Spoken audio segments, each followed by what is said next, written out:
How to handle troubles. I want to show you what the Bible has to say about that, because no other book like the Bible knows human nature and has the answer that you and I need to be free from troubles, to live in peace and joy. What would you do if you were Jacob and you escaped from one enemy and another enemy was coming your way within hours of each other? Do you remember Laban chasing Jacob to kill him? God had to stop Laban from harming Jacob. And after that, who comes against him? His own brother, Esau, with 400 men. He wasn't exactly coming to say, hello, how you doing? He came with hostility in his heart. Now, the Lord had said to Jacob, he said, go back to Bethel. But he doesn't obey God. Instead, he goes to Shechem. And when he gets to Shechem, his girl, Dinah, was raped by the prince of that area. Later, we find out that his children begin to serve false gods. That's all in the Bible. And the Lord has to come back to say, please go to Bethel. This is where I want you to go. Because he didn't listen to God. He went to the wrong place, gets in trouble. So often, people are in trouble because they're not in the place where God wants them. He would not have had a problem with his own daughter getting raped had he gone to Bethel. He would not have had a problem with his children looking to false gods had he been in Bethel. Finally, he had to wake up and say, you know what, let's go to Bethel where we should be in the first place, and let's take all those gods and all the earrings.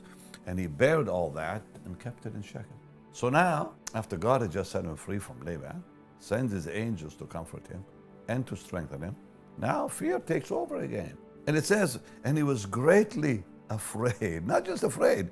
Verse 7, he was greatly afraid and distressed. So he really forgets all about the promises of God at this point. And then he prays. So that was the best thing he did. He turned into his fear into a prayer. Let's look at what he says. And I think through that prayer, you're going to see some amazing things. He said, O God of my father Abraham, God of my father Isaac, the Lord which said to me, return to your country, to your kindred, and I will deal well with you. So I think the first thing we have to do is remember the covenant we have with God and call upon the Lord who made that covenant with us. But look what was the second thing that Jacob says.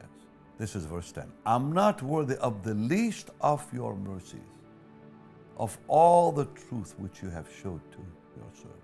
Here he acknowledged his own weakness, his utter lack of strength. That's number 2. And now he makes his request. He says, deliver me, verse 11, deliver me, I pray thee, from the hand of my brother, from the hand of Esau, because I fear him, lest he will come and smite me and kill us all. He makes his request. But then he throws himself on the promise. He said, Lord, you said, verse 12, Lord, you said, I will surely do thee good.